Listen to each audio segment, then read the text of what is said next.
ഇന്ത്യയിൽ തന്നെ ഏറ്റവും രാഷ്ട്രീയമായ ഒരു വലിയ സംവാദമായിരുന്നു ഗുരുവിൻ്റെയും ഗാന്ധിയുടെയും. ആ സംവാദത്തിൽ പങ്കെടുക്കാൻ പോയ ആളാണ്. അവിടെ സി ദിവാകരനുണ്ടായിരുന്നു, ജി സുധാകരനുണ്ടായിരുന്നു, പ്രതിപക്ഷ നേതാവുണ്ടായിരുന്നു.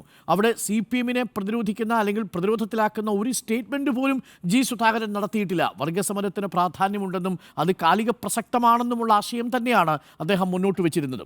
പിന്നെ KPCC പരിപാടിയിൽ പോയി വീമ്പ് പറയാൻ നാണമില്ലേ? പുച്ഛമാണ്, പരമപുച്ഛമാണ് സഖാവേ. സഖാക്കളുടെ മനസ്സിൽ സുധാകരൻ എന്ന കമ്മ്യൂണിസ്റ്റ് അകാലചരമം പ്രാപിക്കും എന്നെല്ലാമുള്ള ഫേസ്ബുക്ക് പോസ്റ്റുകളെ യഥാർത്ഥത്തിൽ പുച്ഛിച്ച് തള്ളേണ്ടതാണ് എന്നതാണ് എൻ്റെ പക്ഷം. അതാണ് യഥാർത്ഥത്തിൽ കുറച്ചുകൂടി രൂക്ഷമായ ഭാഷയിൽ പറഞ്ഞത്.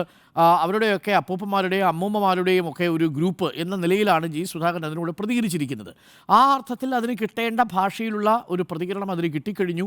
CPM-ലെ മുതിർന്ന നേതാക്കൾ സലാം അടക്കമുള്ള ആളുകൾ ഒരു തരത്തിലും ഇങ്ങനെ പൊതുവിടങ്ങളിൽ ആക്ഷേപിക്കപ്പെടേണ്ടയാളല്ലെന്നും അദ്ദേഹം പാർട്ടി വിരുദ്ധമായി ഒന്നും ചെയ്തിട്ടില്ല എന്ന നിലപാടിലും എത്തി.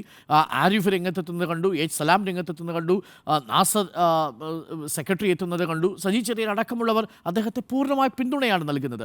ആ അർത്ഥത്തിൽ വളഞ്ഞിട്ട് ആക്രമിക്കുകയല്ല പാർട്ടി ജി സുധാകരനെ ചെയ്യുന്നത്. ജി സുധാകരനെ ചേർത്ത് നിർത്തുന്നു എന്നാണ് ഞാൻ മനസ്സിലാക്കുന്നത്.